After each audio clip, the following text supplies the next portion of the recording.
par rapport à mon métier. Et avant, j'étais jardinier dans l'espace vert. Et maintenant, par la grâce de Dieu, je suis devenu moniteur d'espace vert pour les personnes handicapées psychiques et mentaux. J'ai commencé vendredi si Dieu veut. Enfin, j'ai commencé vendredi dernier, par la grâce de Dieu. Moi, en tant que chrétien, je me suis posé une question. J'arrive là-bas, je vois les gens comment ils sont. Je dirais plus bizarre. Il y en a qui travaillent avec nous. Comment dire ça? Ceux que j'encadre, ils sont presque comme des personnes normales, mais sauf qu'ils ont juste un petit problème de voilà. Et moi-même, dans ce nouveau travail-là, je me suis posé la question. Je vais en parler au frère Gilles. Je me suis dit, si Dieu veut que j'annonce sa parole, comment je dois m'y prendre, étant donné que ces personnes-là ont des problèmes mentaux, soit je dois faire des miracles, ou guérir à quelques-uns d'entre eux, c'est la volonté de Dieu. La question que je me suis posée, c'est comment je dois m'y prendre, déjà. Voilà, je vais partager ça avec vous.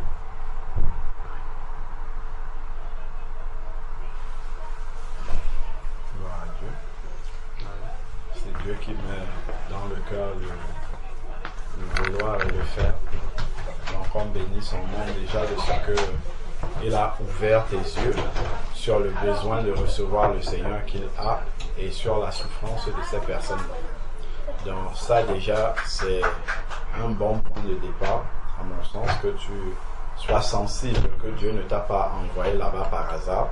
Il t'a envoyé parce que il y a un besoin, et s'il t'a envoyé là-bas, ce besoin-là, en fait, il a déposé en toi et peut-être en d'autres personnes. Moi, je suis vraiment une réponse.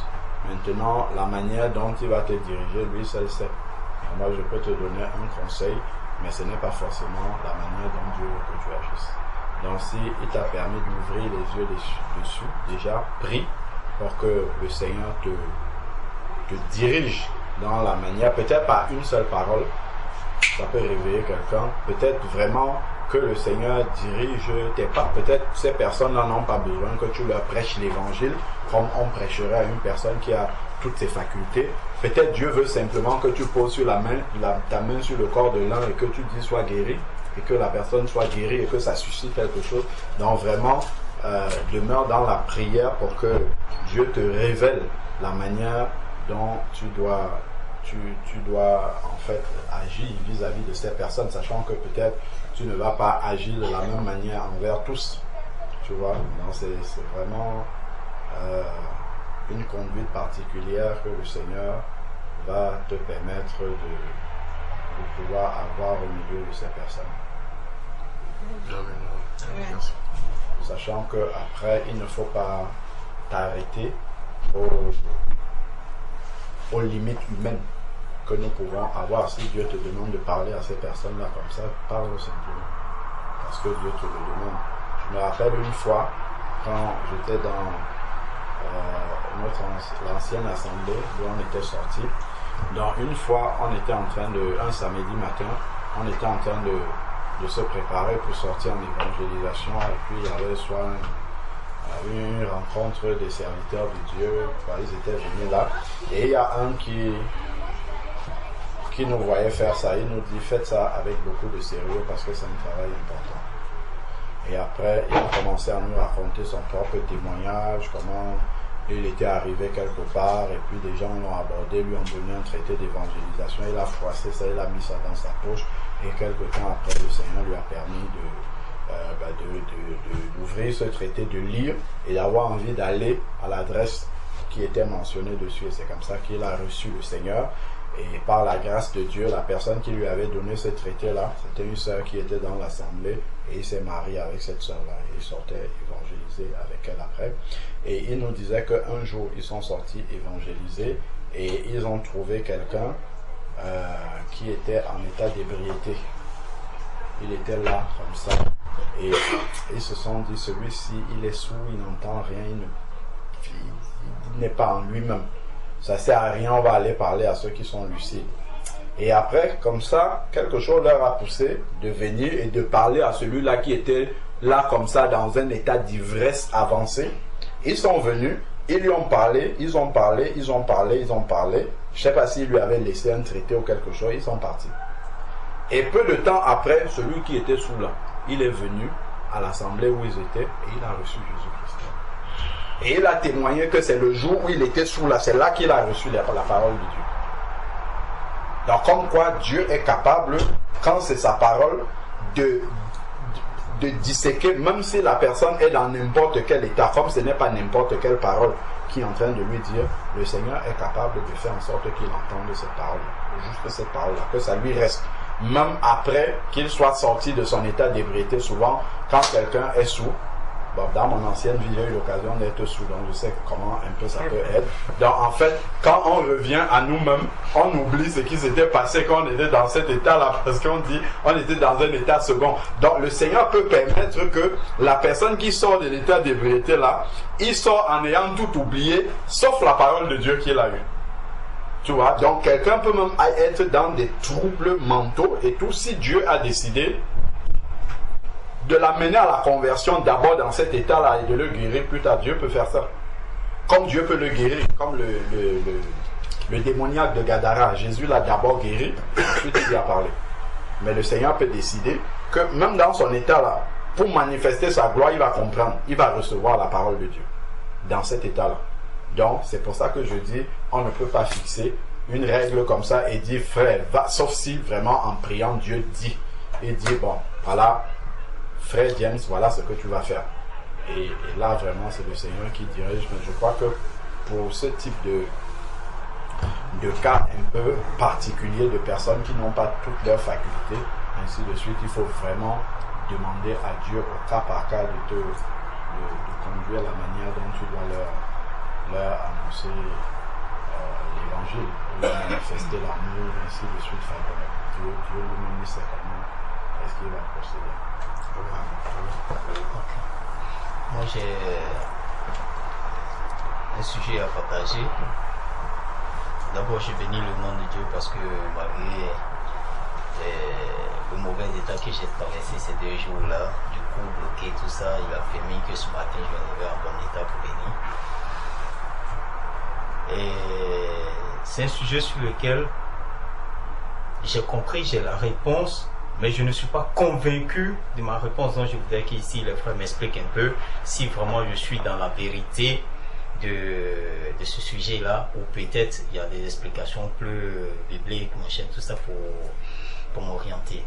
En fait, à l'époque, quand j'étais encore à l'église catholique, je me souviens encore que lors des pèlerinages avec les communautés qu'on avait, parce qu'il y avait la communauté des Africains francophones de Milan dont je faisais partie, tout ça, et on avait des pèlerinages, disons 3 pèlerinages même, voire 4 même pèlerinages dans l'année.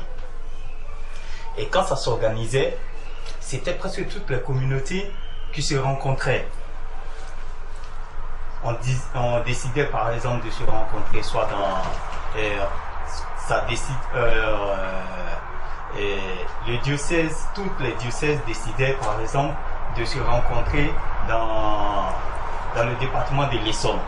Et dans le département de l'Essonne, les églises du département se réunissaient et voyaient quelle église qui pouvait accueillir tout ce monde. Parce que les gens venaient. Ils viennent du matin jusqu'au soir. Et donc du coup, quand on organisait ça, on partait. À un moment donné, on avait vu pendant 2 ans qu'il y avait une église qui était tout le temps choisie. Et moi, toutefois qu'on devait partir, puisque là, on était vraiment, si on peut dire, les pionniers de l'organisation. Donc du coup, on prenait le temps avec les frères de prier, de jeûner 3 jours avant, d'autres prenaient même la semaine avant de partir au pèlerinage. Et moi, à l'époque, la soeur était encore au pays, et je me rappelle bien que la première fois que j'étais parti là-bas, parce que après le culte, vous avez des cartes de prière sur laquelle une petite carte comme ça, tu écris ta prière. Si tu es anglais, il y a une boîte où tu mets dans la boîte anglophone, la boîte francophone et autres. Et après, les prêtres, ils passaient, ils priaient sur toutes les cartes.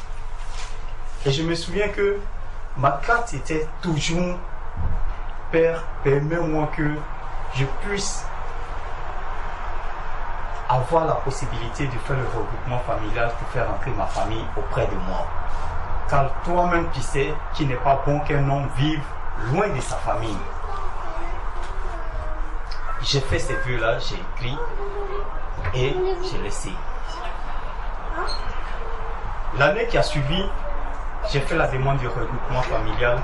Quelque chose de surprenant, c'est que j'ai traversé des étapes où vraiment tous mes amis étaient étonnés.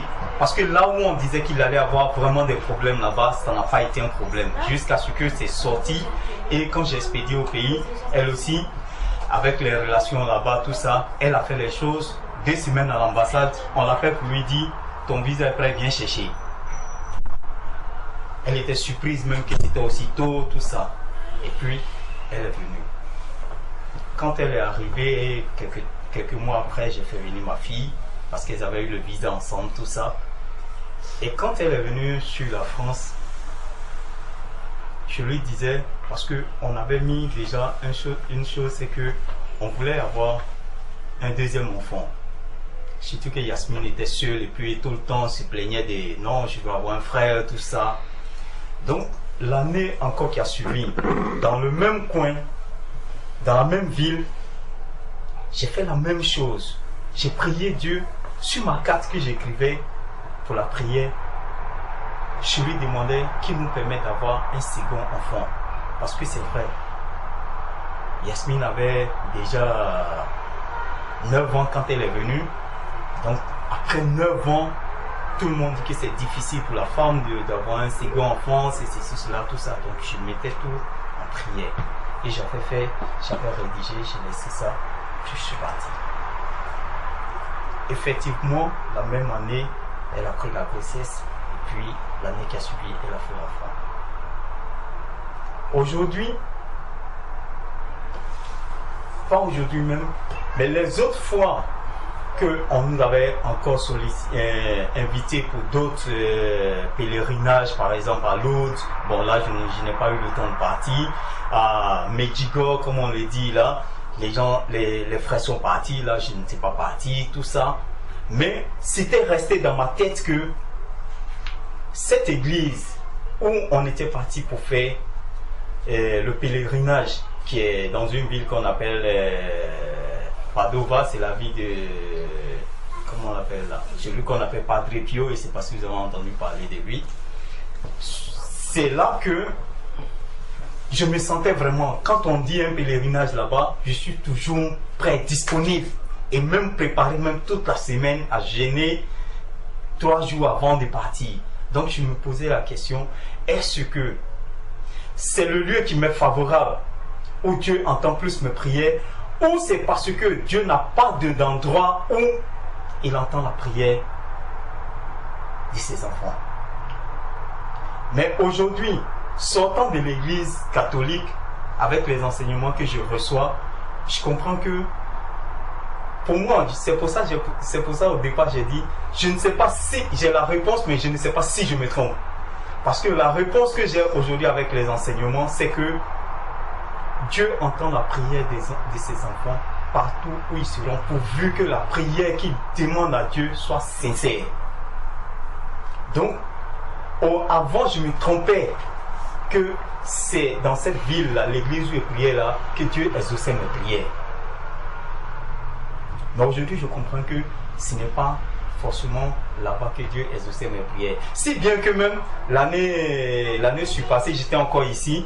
Quand on m'avait annoncé pour le pèlerinage, j'ai failli même repartir. Parce que c'était encore là-bas.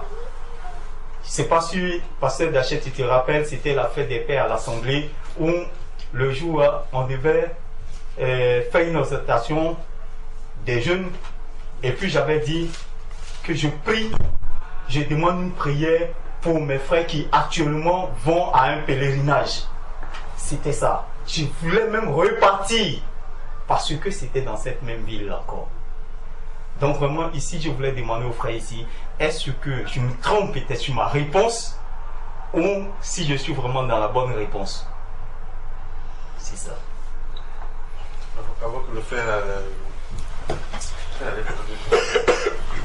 brièvement, on a souvent l'habitude de dire Dieu est omniscient, enfin pas l'habitude de dire mais c'est lui. Oui. Dieu est Omniscient, omniprésent. ouais, omniprésent. Qui es-tu? Où es-tu? La parole de Dieu nous dit, Christ l'a dit. Christ l'a dit quand elle a rencontré la femme samaritaine. La femme samaritaine allait rendre compte au village. Il dit que j'ai vu, mais celui que j'ai vu là, c'est sans doute, je crois que c'est celui-là qu'on attend le Messie. Les Samaritains sont allés à la rencontre de Jésus. Jésus les a enseignés, ils étaient convaincus. Ils sont venus, c'est pas parce que tu es venu nous dire que nous croyons que c'est vraiment lui, mais c'est parce que nous-mêmes on a compris que c'est vraiment lui. Et Christ leur a dit quoi? Que l'heure est arrivée, l'heure est venue, et l'heure est déjà là, où les vrais adorateurs adoreront le Père en esprit et en vérité. Et l'esprit n'est pas sur place. L'esprit ne peut pas être un seul endroit, sinon tout le monde se déportera pour aller là-bas. Donc si tu as cru à ton Dieu, que réellement c'est celui-là ton Dieu, mais mon frère, donc tu vas être à un endroit, tu vas quitter la France, tu vas aller en Allemagne, parce qu'on va te dire que non, j'ai une situation ici, non? Dieu est toujours là-bas où la dernière fois Jésus allait, donc je dois repartir, poser me... C'est-à-dire que tu faire ma demande. Oui. Enfin, c'est un exemple, hein, Oui. je veux dire. Donc c'est juste pour te dire, c'est ta croyance, c'est ta foi que tu as. Amen. La foi que tu as, la foi de la croyance de ton Dieu que tu as, c'est ça qui est ta réponse. Amen. Amen. Amen. Donc n'importe où, mon frère, n'importe où tu seras, sous l'eau, dans la forêt, Amen. Amen. Somme 23 nous dit quoi? On va lire Somme 23. Alléluia.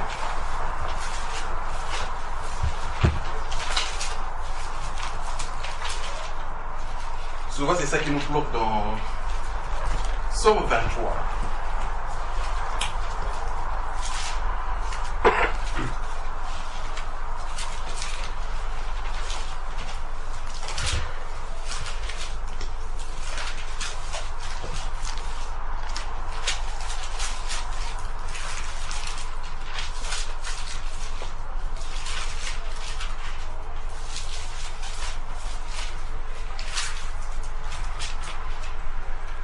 La parole de Dieu dit, l'Éternel est mon berger, je ne manquerai de rien. Il me fait reposer dans le vert pâturage, il me dirige près des eaux paisibles, il restaure mon âme. Il me dirige près des eaux, il n'a pas dit de l'eau, des eaux paisibles. Donc, de l'eau paisible, et il dit quoi? Il restaure mon âme. Il me conduit dans les sentiers de la lumière, de la justice, à cause de son nom. Quand je marche dans la vallée de l'ombre de la mort, je ne crains aucun mal, car tu es avec moi. N'est-ce pas? Il dit, tu es avec moi. Donc si, mon frère, ta chemise que tu as portée, tu n'es pas venu la porter ici, tu l'as portée chez toi. Mais elle t'accompagne pas. Donc partout où toi tu vas passer aujourd'hui, tu auras ta chemise. Donc si Dieu, le Dieu que tu as accepté, est avec toi partout où tu iras, tu seras avec toi. Amen. Alléluia. Amen. Donc il n'est pas un endroit où tu vas te dire que l'endroit où je l'ai reçu, un exemple le frère a donné ici. Le couple qui s'est marié, ils sont allés évangéliser. Mais est-ce qu'ils vivaient seulement là où ils sont mariés? Donc ils ont continué à faire l'œuvre partout où ils partaient, jusqu'à aller annoncer l'évangile, amener à convertir un soulard. Mais il ne va pas dire que le soulard là c'est là où ils ont accepté le Seigneur, que le soulard là aussi a accepté le Seigneur. Donc Dieu est avec toi. Amen. Dieu est avec nous. Il est esprit. C'est là où il dit que Jésus-Christ leur a dit, Dieu est esprit. Amen. Amen. Amen. Amen. Donc si tu crois en ce Dieu qu'il est avec toi, il est avec toi, Amen. partout où tu iras. Quand tu seras en désastre, quand tu auras, c'est-à-dire dans des problèmes, quand tu seras peut-être dans... Non, voilà pourquoi il dit que la chair, elle est... Mais l'esprit est bien disposé. S'il est disposé en toi, tout ce que tu penses là, tu ne le penseras plus. Tu diras que Dieu est avec moi. Amen. Donc ce que vous êtes en train de faire là, c'est rien. C'est la foi en fait que tu as. Et la foi est une ferme assurance des choses qu'on espère. Il faut le démontrer que Dieu est avec toi maintenant. Alléluia. Donc il ne faut plus penser à là-bas. Sauf si un jour tu te dis que bon, là où j'étais vraiment quand même, il se passait des bons moments, vraiment passé de bons moments de prière, je vais y aller. Mais ne te dis pas que pour que tu sois exaucé, il faut que tu retournes là-bas. Ça devient de l'idolâtrie. Amen. Amen. Amen. C'est que tu ne crois que là-bas pour que tu sois exaucé, il faut aller là-bas. C'est que tu ne crois pas en ce Dieu-là, c'est que tu crois à ce lieu-là. Amen. Donc c'est ce lieu qui vient en Dieu. C'est que Dieu n'est pas avec toi. Tout à fait. Voilà Amen. pourquoi moi j'ai toujours dit, ceux qui se trimballent avec des crucifixes, c'est des grands idolâtres. Amen. Tout à fait. Jésus-Christ de Nazareth n'est plus sur la croix. Mais oui. Et on l'a descendu. Simon de Cyrène l'a pris. Il allait le mettre dans la tombe. Et c'est dans la tombe qu'il est ressuscité. Quand on roula la pierre. Mais pour qu'aujourd'hui on peut continuer encore à dire que Christ est à la croix, je dois porter le crucifix avec Jésus-Christ. Tu es idolâtre. C'est que tu n'as pas encore compris, c'est que Christ n'est pas avec toi. Tu n'as pas encore compris réellement que Jésus-Christ de Nazareth est ressuscité, il vit. Mais si tu l'encontres à la croix, c'est que tu le crucifies de plus. Pour toi, il n'est pas ressuscité, donc il est encore mort, il est à la croix. Mais si tu crois qu'il était à la croix, on l'a descendu, on l'a mis en tombeau, il est ressuscité et il vit éternellement, c'est qu'il est avec toi partout. Je vous précède en Galilée, moi je vais... Mais ça veut dire quoi? C'est que Jésus n'est plus là où on espère, il est partout en nous. Il est en toi, il est avec toi, il sera avec toi, partout où tu seras. C'est ton assurance. Donc, c'est pas de ta faute. Tout le monde peut croire à ça. Même dans nos maisons, trop souvent, on a des endroits. Quand je prie ici, Christ vient me voir. Quand je suis là-bas. Non, bien aimé, nous ne faisons pas. Moi, j'ai l'habitude de dire des fois, nous bloquons nous-mêmes nos bénédictions parce que nous nous faisons des idées tarées. Excusez-moi le terme. Hein? On se dit que non, si je fais ça, c'est que Dieu va m'entendre. Si je vais là-bas, c'est que Dieu va m'entendre. Non, dis-toi que non. Ici, là, je vois qu'il y a du bruit. Le Seigneur, bon, je vais aller au jardin, là-bas, je vais aller prier au jardin. Et avec toi, il t'exauce. Alléluia. Amen. Mais c'est pas pour dire que c'est au jardin qu'il va t'exaucer, non. Mais c'est parce que tu te dis que bon, voilà pourquoi le mouvement qu'on fait. Sinon, on serait parti encore à la Courneuve et dire que non, à la Courneuve, là-bas, Dieu nous parle. C'est là-bas qu'il faut aller. Mais nous avons tellement foi que Dieu est avec nous et partout. Aujourd'hui, nous sommes ici. Alléluia. Dieu est là. Et ce que nous allons faire dans la foi que nous avons en ces dieux, lui, il nous voit, il sonne les reins et les cœurs. Amen. Amen. Il te croit, Amen. il te voit, il t'entend. Mais c'est quand toi-même tu vas enlever ça, ça déclenche. Amen. Mais si tu es borné, il te regarde. Parce que sinon, il va se dire que même si je fais, tu ne vas pas croire que lui, là, il a fait. Mais tu vas dire que non, là-bas, Dieu, tu m'as exaucé. Mais je sais que tu es avec moi. Ici aussi, voilà ma situation. Je sais que tu vas agir. Tu es avec moi, tu es mon Dieu. Dieu aime ça et il agit. Amen. Voilà un peu. Gloire à Dieu. Ce que je voulais peut-être ajouter, c'est que avec les enseignements que je reçois des frères, je commençais à comprendre que, en fait, les frères qui continuent d'aller dans ces lieux-là, et même quand on parle d'aujourd'hui, l'autre, Medjugorje et autres, tout ça, c'est que moi j'ai compris, ce n'est pas le lieu où il y a forcément la présence de Dieu. Mais en fait, ce que l'être humain n'a pas encore compris, le chrétien n'a pas encore compris, c'est que ce sont des lieux de commerce, de business. Donc on peut dire comme ça. Pourquoi? Parce qu'on dit oui, ça a été un lieu où il y a eu l'apparition de la Vierge Marie. Mais pour un bon chrétien qui connaît bien que la Vierge Marie, ce n'est pas quelqu'un qu'il faut adorer. Moi, aujourd'hui, c'est pourquoi j'ai dit aujourd'hui, moi je l'ai compris par les enseignements que je reçois ici. Sinon, au départ, franchement, si quelqu'un me disait ça peut-être ça allait être la catastrophe, quoi. Donc c'était un peu ça. Si je peux répondre par rapport à ça, il y a d'abord un problème de fond.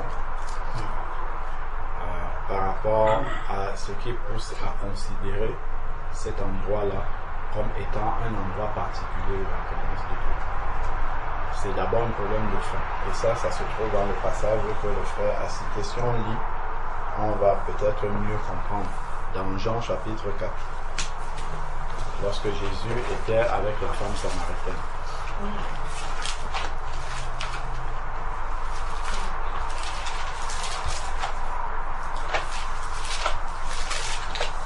Donc, Jean chapitre 4,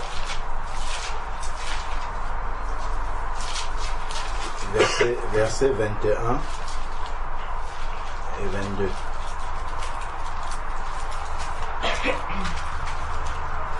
Jean chapitre 4, versets 21 et 22.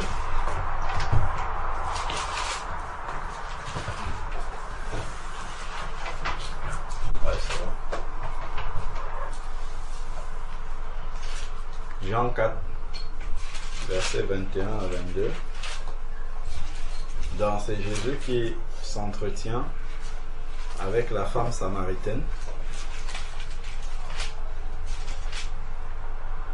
Jean 4, versets 21 à 22. Donc, femme, lui dit Jésus, crois-moi, l'heure vient où, d'ailleurs on peut commencer un peu plus haut là, pour bien comprendre le contexte. Verset 19, la femme lui dit, le Seigneur lui dit la femme, je vois que tu es prophète. Nos pères ont adoré sur la montagne et vous dites vous que l'endroit où il faut adorer est à Jérusalem. Donc la femme associait la présence de Dieu à un lieu. Elle, samaritaine, dit que c'est sur la montagne. Les Juifs, eux, ils disaient que c'était à Jérusalem par rapport au temple. C'était vrai. C'est-à-dire que, en fait, il y avait le lieu très saint dans lequel il y avait l'arche de l'alliance avec les deux chérubins et la présence de Dieu se manifestait là-bas. Ça, c'était jusqu'à ce que Jésus arrive. Et Jésus va introduire quelque chose maintenant. Et c'est là que Jésus introduit cette transition-là. Et c'est à cette femme-là qu'il le révèle. Femme, verset 21, lui dit Jésus, crois-moi, l'heure vient où ce n'est ni sur la montagne, ni à Jérusalem que vous adorerez le Père. Parce que le Père ne va plus aller rester entre les deux chérubins là-bas, dans l'arche, au-dessus de l'arche de l'Alliance, pour qu'on vienne l'adorer là-bas forcément. C'est pour ça que les Juifs, par exemple, toutes les années devaient monter à Jérusalem pour aller rencontrer le Seigneur là-bas. Parfois, on voit que les rois devaient partir à Silo, parce que c'est là-bas que Dieu était. Il fallait aller trouver Dieu à un endroit précis, ou aller sur le mont Horeb, parce que c'est là que Dieu se manifestait. Mais Jésus va venir introduire quelque chose de complètement nouveau, totalement nouveau. Donc ici, il lui dit, ce n'est ni sur la montagne, ni à Jérusalem, vous adorez ce que vous ne connaissez pas. Nous adorons ce que nous connaissons, car le salut vient des Juifs. Il commence déjà par lui dire que, en fait, tu parles des choses dont tu ne comprends pas. Ensuite, maintenant, il dit, verset 23, mais l'heure vient, et c'est maintenant, donc à partir du moment où lui il est là, où les vrais adorateurs adoreront le Père en esprit et en vérité. Car ce sont de tels adorateurs que le Père recherche. Dieu est esprit et il faut que ceux qui l'adorent, la prière aussi c'est une forme d'adoration, hein, c'est la même chose. Donc même ceux qui le prient en esprit et en vérité. Donc déjà la première chose, est-ce que je suis né de l'esprit pour prier Dieu? Si je ne suis pas né de l'esprit, c'est-à-dire si je ne suis pas né de nouveau, ben, je ne peux pas prier Dieu vraiment avec, comment dire, avec la réalité de la présence de Dieu en moi. Parce que ce qui était le temple à Jérusalem était l'image du temple spirituel que deviennent les enfants de Dieu qui reçoivent l'Esprit de Dieu. Parce que quand tu nais de nouveau, en fait, comme Jésus, quand il est sorti des eaux du baptême, l'Esprit est descendu sur lui, l'image de la nouvelle naissance pour nous. Donc, quand tu nais de nouveau, tu reçois l'Esprit de Dieu. En fait, tu reçois la présence de Dieu. Comme le frère disait, comme ta chemise, là, partout où tu pars avec l'Esprit de Dieu. Donc, nous sommes des temples ambulants. Là où nous venons, c'est nous qui amenons la présence de Dieu. Ce n'est pas un lieu qui nous attend avec la présence de Dieu et nous venons trouver la présence de Dieu là-bas. Non, c'est nous qui amenons la présence de Dieu parce qu'il est en nous. Si je vais au travail, dans mon travail, j'amène la présence de Dieu parce que je suis venu avec Dieu en moi. Donc, partout où je vais, je déambule, que je sois dans le supermarché, que je sois dans ma famille, partout où je suis, j'amène la présence de Dieu parce que j'ai son esprit en moi. Et donc, en fait, Dieu ne dépend pas d'un lieu en particulier. Il dépend de moi, là où je suis, et de ma connexion avec lui. Amen. Partout où je suis, je l'invoque, que Jonas l'invoque dans le ventre du poisson, ou qu'on l'invoque, partout où j'invoque le Seigneur, son esprit est en moi, sa présence est avec moi. Et voici, je suis avec vous tous les jours jusqu'à la fin du monde. Amen. Donc, c'est toi qui te déplaces avec la présence de Dieu. Tu vas prier ici pour un malade, il va guérir. Tu pars en Côte d'Ivoire, tu pries pour un malade, il guérit toujours. Tu vas en Espagne, tu pries pour un malade, si tu as la foi, il va guérir. Peu importe l'endroit où tu es, cela dépend, comme le frère disait, juste de la foi que tu as. Le Seigneur exauce. Amen. Il n'est pas à un endroit en particulier. Donc déjà ici là, Jésus introduisait déjà à la Samaritaine le fait que ce n'est pas à un lieu qu'on le retrouve. Donc on va le retrouver partout où il y a les enfants de Dieu, la présence de Dieu est là. Parce qu'ils viennent avec la présence de Dieu en eux. Et donc Dieu est au milieu d'eux, il peut agir. Et si ce sont des prières, il exauce. Même sa simple présence va conduire les choses. Ce n'est pas juste la prière qu'il exauce, mais simplement sa présence va conduire les choses d'une certaine façon. Parce que là où 2 ou 3 sont assemblés, je suis au milieu d'eux. Là où moi-même je suis tout seul, il est aussi présent parce qu'il est en moi. Donc ça en fait, la superstition, moi je vais appeler ça comme ça, que les personnes ont par rapport à un endroit précis, c'est parce qu'ils n'ont pas Dieu en eux, tout simplement. C'est parce qu'ils ne sont pas nés de l'esprit. Donc ils n'ont pas cette réalité-là, ils pensent que Dieu se trouve quelque part. Certains par exemple, même être nés de nouveau, pensent que Dieu est à l'église. Donc ils vont venir ici, ils vont se comporter d'une certaine façon. Quand ils vont sortir là, ils vont se comporter d'une autre façon. Comme s'ils avaient laissé Dieu ici et ils sont repartis. Et ça c'est, je ne sais pas. Par exemple, on peut être là, on est dans une certaine attitude. Après, ah non, on va entrer dans la présence de Dieu. On change d'attitude. En fait, Dieu était déjà là. Il est toujours là, il n'est jamais parti. Il est toujours là à tout moment avec nous. C'est vrai que quand on entre dans la prière, en fait, on prend une attitude parce qu'il nous faut ça pour être concentré. Ce n'est que ça. Hein. Ce n'est pas que c'est quand on va que la présence de Dieu va venir. Il était déjà là depuis. Puisqu'il est en nous à tout moment. Ce n'est pas à un moment particulier. Comme on dit souvent, Père, nous te prions que tu nous visites. Dieu ne nous visite pas, il est avec nous tout le temps. Le visiteur, c'est celui qui vient et qui repart. Non, Dieu, lui, il est avec nous tout le temps. Il ne vient pas nous visiter. Il vient pour être là avec nous, présent, et il ne repart pas. Depuis le jour où on l'a rencontré par la nouvelle naissance, il est entré en nous et il est présent. Et c'est pour ça que notre vie change. C'est pour ça que notre vie se transforme. C'est la présence de Dieu en nous qui nous transforme. Donc, la superstition par rapport à un lieu, les gens disent qu'il faut que j'aille à Lourdes pour être guéri. Et tout ça, c'est l'idolâtrie de ce lieu-là. C'est de l'idolâtrie parce qu'ils n'ont pas reçu l'Esprit de Dieu en eux. Donc, c'est pour ça qu'il y a cette superstition-là. Et il y a un autre passage où Pierre le dit clairement, dans Actes chapitre 10, quand il est allé chez Corneille. Il a dit quelque chose de vraiment aussi clair par rapport à cela. Acte chapitre 10, à partir du verset 33, donc Pierre étant chez Corneille, Acte 10, verset 33, aussitôt je t'ai envoyé chercher, et toi tu as bien fait de venir. Maintenant, c'est Corneille qui parle. Maintenant nous sommes tous devant Dieu. Nous sommes tous ici devant Dieu pour entendre tout ce qui t'a été ordonné par le Seigneur. Alors Pierre ouvrit la bouche et dit, en vérité, je comprends je le comprends, pour Dieu, il n'y a de considération de personne. Mais en toute nation, c'est-à-dire en tout lieu, il dit en toute nation, celui qui le craint et pratique la justice lui est agréable. Donc dans toutes les nations où quelqu'un invoque le Seigneur, il est agréable, donc le Seigneur va l'exaucer. Et d'ailleurs ça se voit même que vous n'étiez pas converti et Dieu vous exauçait quand même. Oui, vous étiez idolâtre et il vous exauçait quand même. Ça montre vraiment la patience et l'amour de Dieu. Hein. Moi aussi j'ai traversé des situations comme ça où je n'étais pas converti. Je me rappelle mon premier travail, on m'avait dit qu'il faut jeûner pour demander le travail à Dieu, le changement de statut. Je l'avais fait, on m'avait dit répète le psaume 23 fois, moi je le faisais sincèrement et puis Dieu a exaucé. Bon, il n'a pas exaucé parce que c'est comme ça qu'on fait, mais c'est par amour patient jusqu'à m'amener à ouvrir les yeux pour que je comprenne que ce n'est pas comme ça qu'on fait. Ce n'est pas de cette façon-là.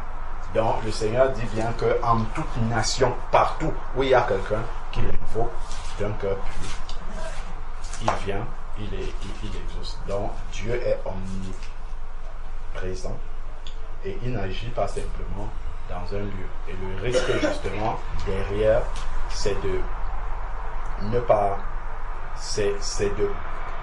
partager la gloire de Dieu avec un endroit. Et c'est pour ça que le frère parlait d'idolâtrie. C'est ça qu'il y a derrière. Et Satan aime bien maintenir les gens comme ça dans l'idolâtrie. Au lieu de donner gloire à Dieu, on va donner gloire à un lieu en particulier. On va bâtir une statue ou un monument là-bas qui va commencer à attirer les gens là-bas qui ne viennent plus pour chercher Dieu, mais qui viennent parce que il y a soi-disant la puissance de Dieu dans ce lieu-là. Donc, maintenant que tu as reçu la lumière par rapport à ça, il faut continuer à prier pour ceux avec qui tu étais hier dans ce lieu-là, pour que eux aussi puissent recevoir l'Esprit de Dieu et quitter ce lieu-là et comprendre que ce n'est pas en restant là-bas que la présence de Dieu est là, mais ils ont la grâce de pouvoir amener la présence de Dieu partout où ils vont et ils n'auront plus l'obligation d'aller dans un lieu pour chercher la présence de Dieu. Si je peux ajouter quelque chose, prenons Jean 5.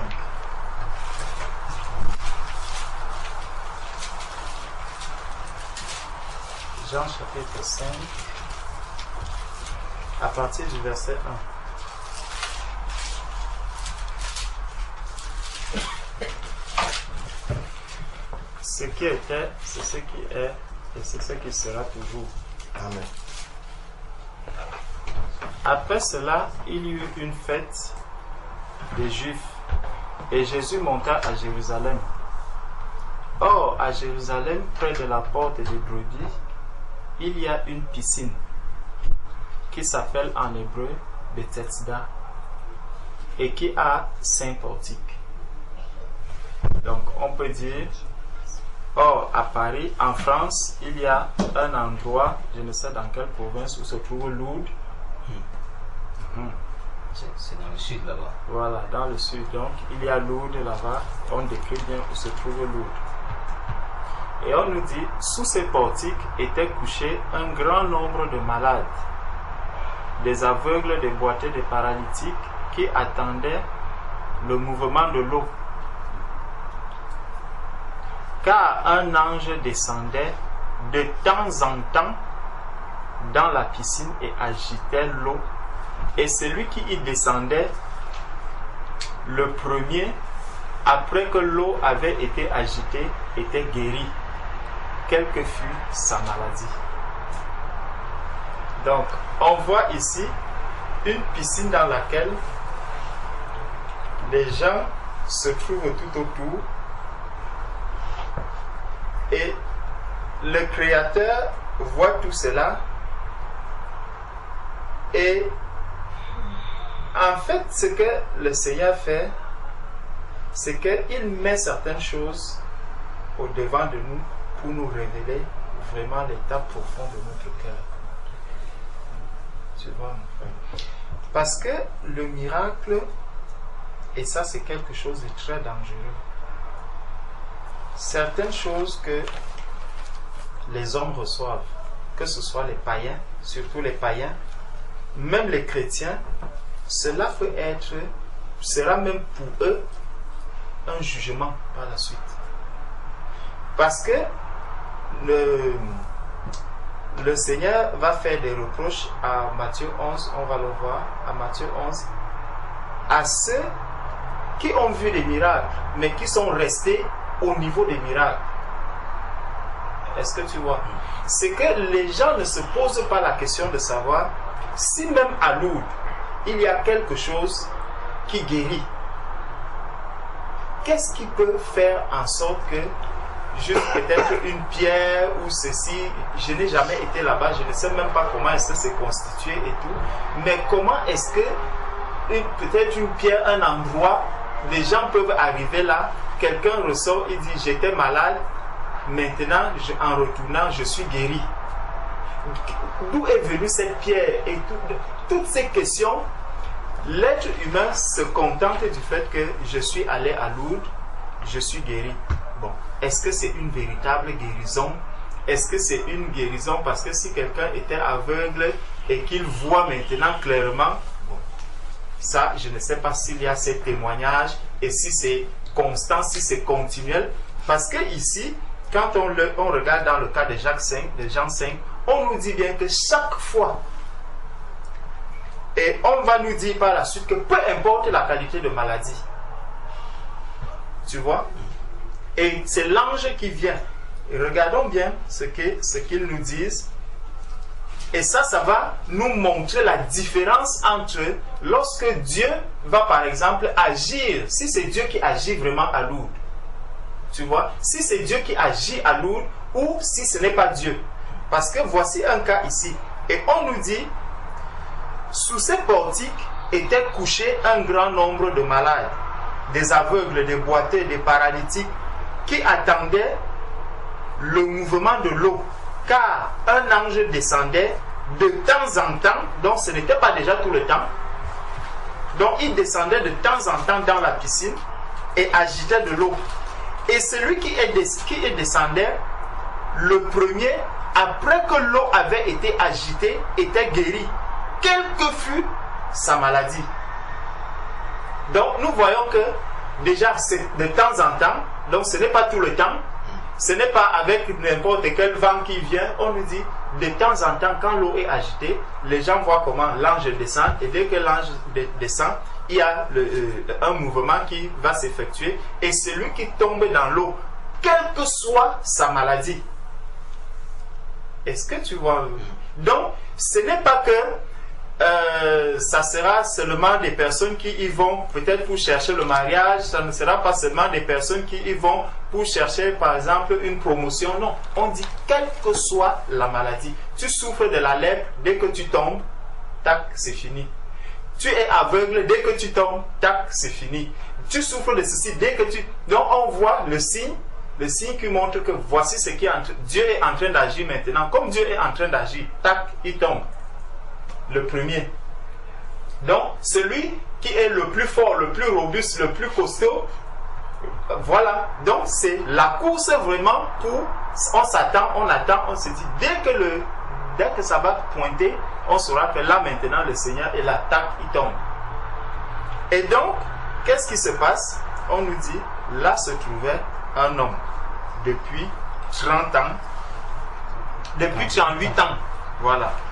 Jésus, l'ayant vu coucher et sachant qu'il était déjà malade depuis longtemps, lui dit, veux-tu être guéri?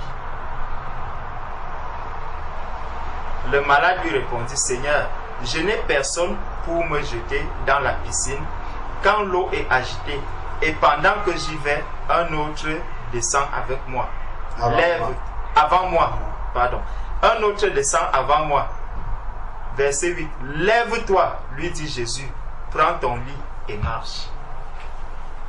Tu vois, Jésus n'a pas besoin qu'un ange descende du ciel, qu'une eau fasse ceci, qu'une eau fasse cela, qu'un endroit soit obscur, que ce soit dans un coin, dans ceci. Non.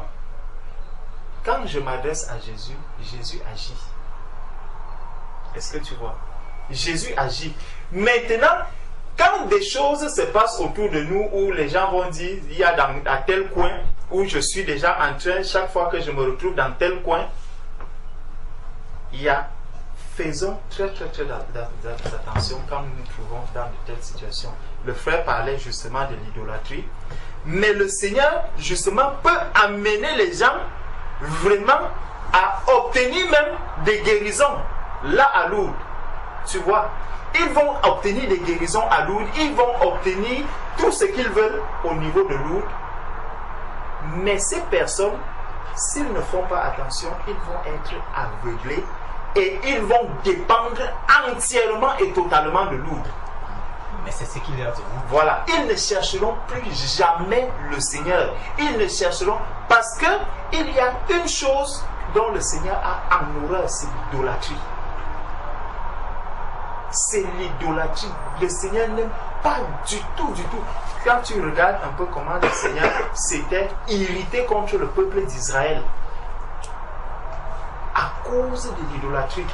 Quand vous voyez que Moïse même avait cassé la table des lois, parce qu'il savait ce que l'idolâtrie peut représenter aux yeux du Seigneur. C'est quand même quelque chose de chaud, hein? Il a la table des lois, il sait que parce que la loi, c'est quand même ce que la grâce a remplacé pour les chrétiens. Mais Moïse a pu la casser quand il a vu ce qui était en train de se passer. Et les hommes se tournent vers ces monuments. Ce n'est pas seulement à Lourdes. Il y a des endroits où on dit Marie a apparu à tel endroit. Les gens courent, ils commencent à gratter des arbres. Je me rappelle au Cameroun, il y a une femme qui a dit qu'elle a vu une apparition de Marie dans sa maison. Et ils ont même commencé à faire payer les gens pour entrer dans cette maison. Tout à fait, exactement. Ça, c'est vraiment pour... Et de quelle Marie est-ce que vous êtes même en train de parler? Comment est-ce que ces personnes même qui vont chercher, est-ce qu'ils lisent même la Bible? De quoi est-ce qu'ils sont en train de parler? Tout ça, c'est vraiment pour que le monde voit. Et à partir de là, le Seigneur révèle vraiment au monde qui est chrétien, qui ne l'est pas. Qui croit réellement à Dieu, qui ne croit pas à ce Dieu. Parce que quand tu vas voir quelqu'un aller à Lourdes, il est rentré de Lourdes, il n'avait pas de travail, il a un travail. Vous êtes tous les deux des chrétiens. Comment seras-tu dans ton cœur? Est-ce que tu ne seras pas aussi à un moment donné sensible en te disant, hey, peut-être que Dieu est vraiment là-bas à Lourdes. On vous dira qu'il est là-bas, n'y allez pas. Est-ce que cette parole-là, tu vas vraiment la garder dans ton cœur? Ou tu vas voir la promotion que mon frère a. Aujourd'hui, il était caporal-chef. Il est reparti à Lourdes. Quand il est rentré de Cap, on l'a nommé sergent. Il est reparti à Lourdes. Quand il est rentré de là-bas, il est monté commandant. Est-ce que tu vas tenir? Parce que pour toi, ça sera que c'est Lourdes qui lui donne la promotion. Et tu te vois là, tu es encore balayeur. Tu te dis, est-ce que je ne dois pas aussi aller faire un tour à Lourdes? Toutes ces choses sont dans le monde vraiment pour que le tamis se fasse entre ceux qui ont véritablement accepté le Seigneur et ceux qui sont à cheval entre le Seigneur et le monde. On regarde.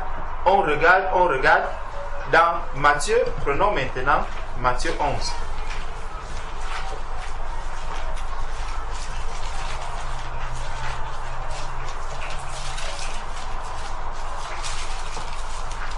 Dans Matthieu 11, à partir du verset 13.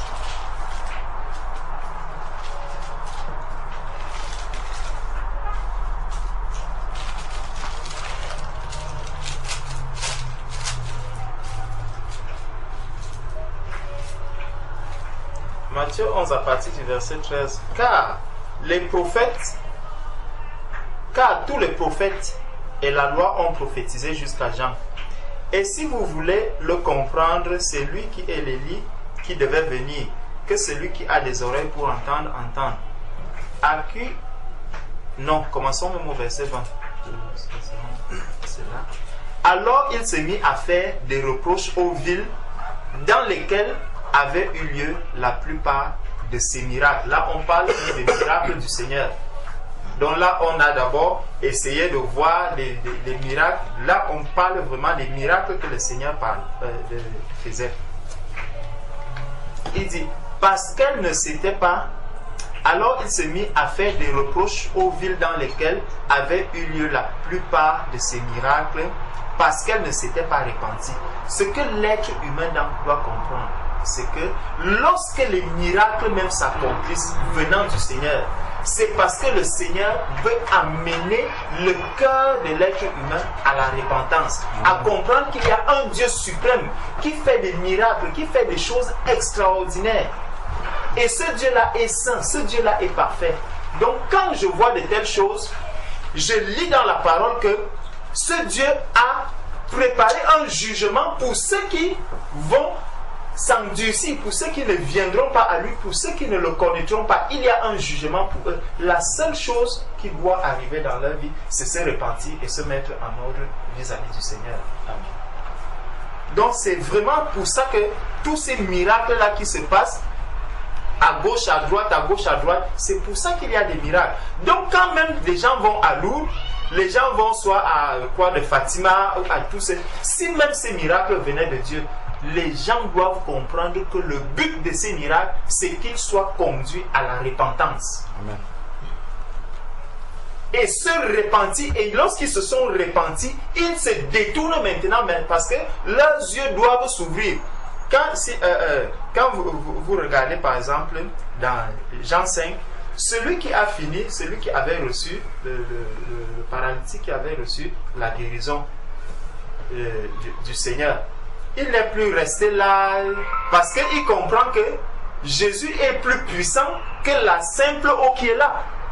Jésus est plus puissant. Pendant que vous allez attendre de temps en temps, le Seigneur nous a dit, je suis avec vous tous les jours.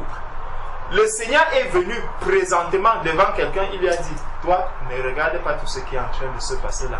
Ceux-là, ils sont en observation et c'est pour leur montrer déjà, logiquement, quelque chose ressort même de cette scène de Jean 5. Si vraiment ces personnes avaient un minimum d'amour en eux, je suis là, je vois un aveugle, je suis baraqué costaud et j'ai peut-être le palu. Je vois quelqu'un qui est aveugle devant moi. Quand vraiment l'ange descend, qu'est-ce que je dois faire?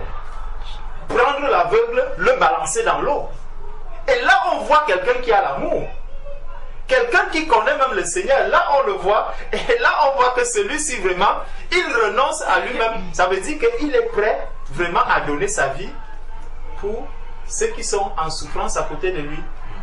Et tu vois, donc, mais là, il y a de l'égoïsme vraiment qui se manifeste. Il y a l'égoïsme qui se manifeste. Quand tu arrives un peu dans ces milieux, les gens de Lourdes et tout, va là-bas et tu es peut-être un aveugle, un mendiant. Dis à quelqu'un qui va à Lourdes régulièrement que vraiment, je veux aussi aller à Lourdes, je suis aveugle. Est-ce que tu peux me... Elle dit non, ma voiture est pleine parce que mes enfants, il y a toute ma famille et tout qui sont là. Et ça, c'est vraiment des chrétiens. Donc, si vraiment c'est des personnes qui avaient l'amour du Seigneur, qui étaient vraiment disciples du Seigneur, en allant à ce Lourdes-là, qu'est-ce qu'ils devraient faire? Chercher des personnes vraiment qui ont un grand handicap en eux, qui ont vraiment une grande souffrance en eux, et leur dire, je vous transporte et je vais vous déposer à Lourdes. Il devrait avoir des chrétiens vraiment qui sont engagés et qui font uniquement ce travail. Si cela était des chrétiens, ils devaient vraiment faire ce travail. Mais quand tu vois, on va te dire, on va en pèlerinage. Le pèlerinage, il est payant. C'est payant le transport. Voilà. Tu vas arriver là-bas, tu vas peut-être payer l'hôtel et tout, là où il faut. La nourriture même est chère dans des endroits pareils. Donc, ce n'est pas à la portée de tout le monde. Comment donc Dieu va sélectionner des personnes, des êtres humains pour dire que c'est ceux qui sont riches maintenant qui doivent aller obtenir la guérison? est-ce que c'est encore le Dieu qui est venu pour sauver ceux qui étaient perdus? Hein? Ou est-ce qu'il est en train d'appliquer le verset qui dit qu'on donnera à ceux qui en ont et on va retirer à ceux qui n'en ont pas? Donc ceux qui en ont, voilà encore l'oud, je vous donne l'oud pour que vous ayez encore. Tu vois, dans des petites choses comme ça, on voit que vraiment ce qu'ils sont en train de faire là, en fait, il y a quelqu'un d'autre qui a un autre esprit qui est là derrière. Ce n'est pas l'esprit du Seigneur. Parce que si c'est autant coûteux, si c'est autant difficile même d'accès aux plus pauvres, c'est qu'il y a un problème. Donc le Seigneur vient dire que les miracles ont été accomplis, ce n'était pas pour rien. Et que ces miracles-là, Jésus fait une reproche. Il fait une reproche aux personnes qui ont vu ces miracles. Et il dit, malheur à toi, Chorazin, malheur à toi, Bethsaïda, car si les miracles qui ont été faits au milieu de vous avaient été faits dans Tyr et Sidon, il y a longtemps, qu'elle se serait repentie en prenant le sac et la cendre. Donc même dans des endroits où même le Seigneur a accordé des dons aux personnes, où les miracles s'accomplissent, c'est vraiment les personnes, les assemblées dans lesquelles les gens doivent faire très attention à leur marche avec le Seigneur, à leur consécration. Les gens doivent faire très attention, parce que le Seigneur va leur dire, je vous ai accordé des dons, vous avez vu des miracles, vous avez vu des choses extraordinaires, que beaucoup d'assemblées recherchaient, beaucoup criaient en moi. Je recevais des parfums ici, des personnes qui criaient, qui pleuraient, que Seigneur, fais-nous grâce, des dons, nous voulons des dons. Mais à votre assemblée, j'ai donné ces dons. Regardez dans quel état vous vous trouvez. Donc c'est dangereux. Quand bien même on reçoit les miracles du Seigneur, c'est très dangereux. Donc il y a longtemps qu'elle se serait repentie en prenant la sac et la cendre. C'est pourquoi je vous le dis, au jour du jugement, quand on cherche les miracles, quand ces miracles-là vont s'accomplir, quand ces dons-là vont se manifester, attention. Il dit, c'est pourquoi le jour, je vous le dis, au jour du jugement, Tyr et Sidon seront traités moins rigoureusement que vous. Et toi, Capernaum, seras-tu élevé jusqu'au ciel? Non, tu seras abaissé jusqu'au séjour des morts. Car si les miracles qui ont été faits au milieu de toi avaient été faits dans Sodome, regardez à qui est-ce qu'il compare. À Sodome, Sodome qu'il a brûlé. Il dit, les miracles, si ces miracles ont été faits à Sodome, elles subsisteraient encore aujourd'hui. Ah, mes frères, vraiment, il y a des choses que, quand on prie le Seigneur, quand on crie, on pleure devant, Seigneur, donne-nous. N'oublions pas la caille qui a fait mourir le peuple d'Israël parce qu'il voulait manger la chair. Ce n'est pas pour dire que c'est mauvais. Hein? C'est pourquoi je vous le dis, au jour du jugement, le pays de Sodome sera traité moins rigoureusement que toi. Le jugement qui va arriver à Sodome sera moins rigoureux, moins fort, moins dur que ce qui arrivera dans les assemblées où il s'opère des miracles. Amen. C'est ce que le Seigneur est en train de dire ici. Donc, si on se trouve dans une telle assemblée, je ne dis pas que fuyons. Non, ne fuyons pas. Mais le Seigneur nous dit que ce que nous avons à faire, c'est de se repentir. Le Seigneur attend de nous une puissante repentance. Donc, voilà ce que je pouvais ajouter. Amen. Amen. Donc, si j'ai bien compris, la dernière partie des miracles, c'est que là où, dans les assemblées où il y a des miracles, ces miracles, il faut savoir les exploiter, ou au cas contraire, tu seras jugé sévèrement. Que celui qui a les oreilles entende. Amen. En fait, le Seigneur, comme il le dit dans un autre verset, il dit que celui à qui on a beaucoup donné, il lui sera aussi beaucoup demandé. Et il n'y a pas que les miracles, les guérisons, même la puissance de la parole de Dieu. Amen. Amen. Quand on est tout le temps en train de dire ici, ah, ce qu'on nous prêche là, on ne prêche pas ça ailleurs, faisons très attention à ce que nous Amen. entendons. Amen. Parce que de la même manière que nous entendons des enseignements consistants où vraiment on sent la main de Dieu, Dieu sera très exigeant envers nous. Très, très exigeant envers nous par rapport à ceux qui n'ont pas entendu cette parole. De la même manière, ceux qui ont lu que impose les mains aux malades et qui l'ont vu manifester, Dieu sera plus exigeant parce qu'en fait, eux, ils n'auront aucune excuse. Parce que Dieu se sera manifesté à eux, pas seulement par la foi, même par la vue. Dieu leur aura permis de voir. Alors que ailleurs, c'est juste par la foi que les gens croient que Dieu guérit encore aujourd'hui, mais ils n'ont jamais vu. Mais Dieu a accordé la grâce. Vous a accordé la grâce de voir ces choses-là manifester. Mais par contre, dans votre manière de marcher, vous êtes pire que ceux qui ne voient pas ça. Tu vois, c'est en ce sens-là que Dieu sera exigeant, parce que celui à qui il a beaucoup donné, il sera aussi très exigeant vis-à-vis de celui-là. À la fois ce qu'on a entendu, ce qu'on a vu, Dieu à l'œuvre, ainsi de suite. Parfois, Dieu jugeait même le peuple d'Israël plus sévèrement que les nations, parce qu'ils avaient vu la main de Dieu.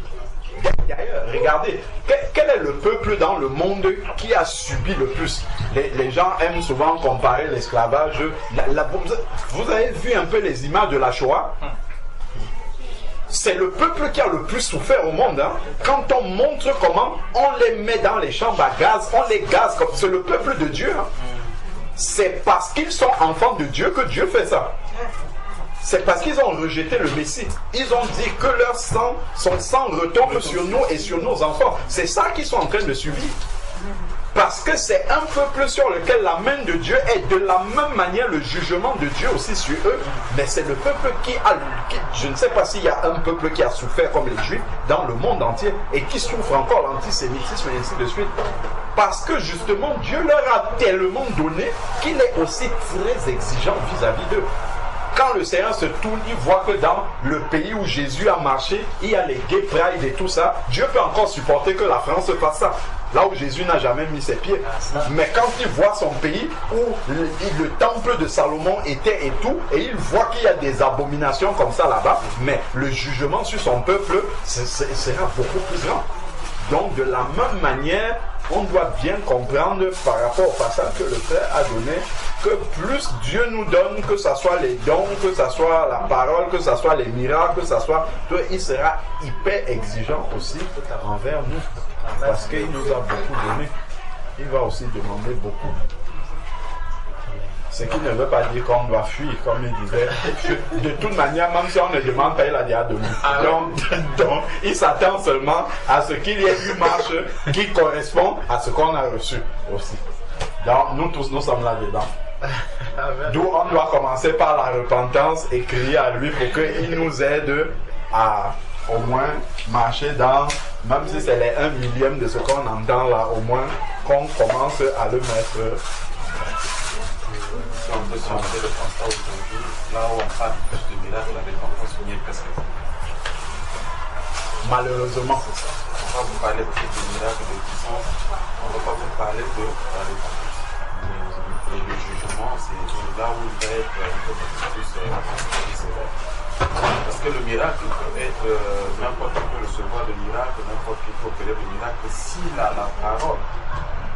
Parce que c'est l'accomplissement de la parole qui donne le miracle. Amen. Même si aujourd'hui, pour certains, veulent priver la paix, la joie, c'est-à-dire le salut même au peuple de Dieu, c'est là où Jésus disait, laissez les aveugles comme les aveugles.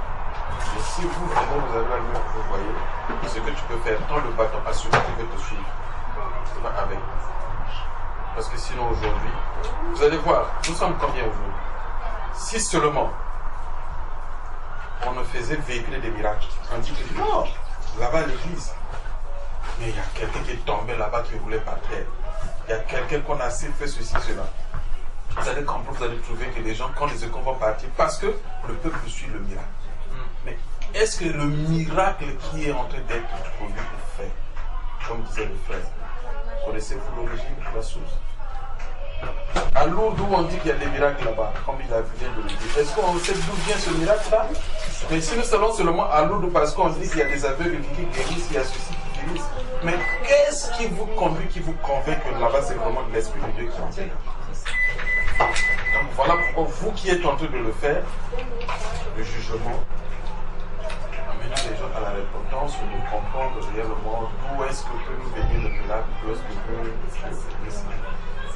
c'est là, comme dit le frère, il faut qu'on fasse aussi attention à nous-mêmes qui, dans les endroits que nous allons, comme je le disais, dans les assemblées par exemple, si tu vas dans le passé, quelqu'un va parler du miracle.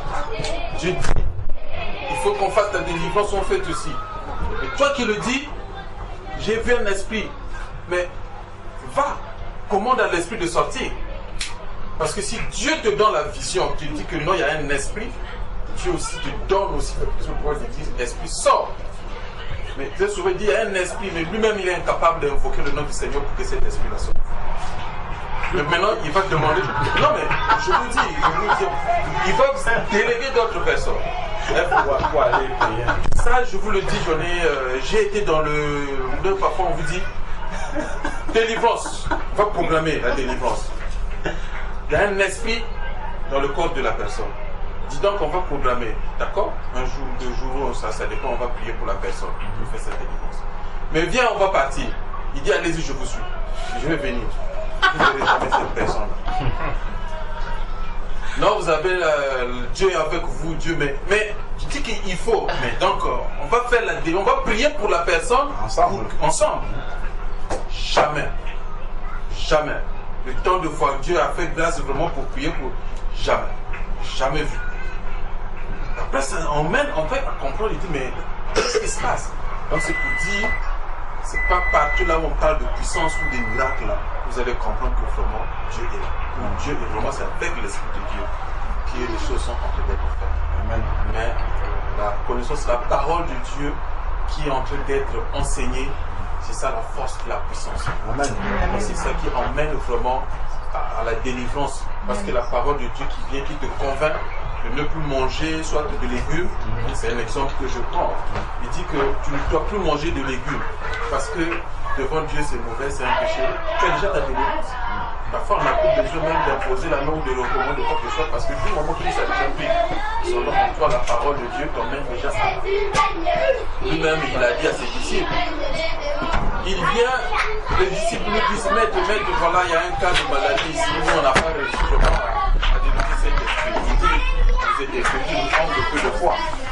Mais cet enfant était à terre, il nous roulait, parce qu'il était habité d'un mauvais esprit. Et Christ a recommandé à ce que cet esprit sorte du corps de l'enfant qui était habité d'un esprit. Et qu'est-ce qui s'est passé? L'enfant s'est relevé après qu'il ait reçu la délivrance.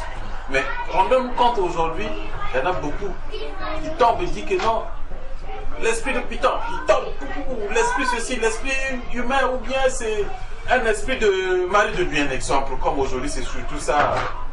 Mais la personne va tomber, va rouler jusqu'à ce que la personne va relever le verre, va encore le temps. 3-4 jours, c'est la même, c'est la routine. Mais est-ce que cet esprit-là, vraiment, c'est vraiment la puissance de Dieu que nous connaissons? Parce que la puissance de Dieu, quand elle vient, elle opère. Et la personne est libérée. La personne reçoit la guérison, la personne reçoit la délivrance, la personne reçoit. Mais si ça devient des choses, ça devient comme un endroit où maintenant, comme on doit voir les miracles ou qui s'opèrent des puissances après, il faut qu'on arrive à se poser la question. Si réellement, c'est l'Esprit de Dieu qui opère et que nous sommes vraiment dans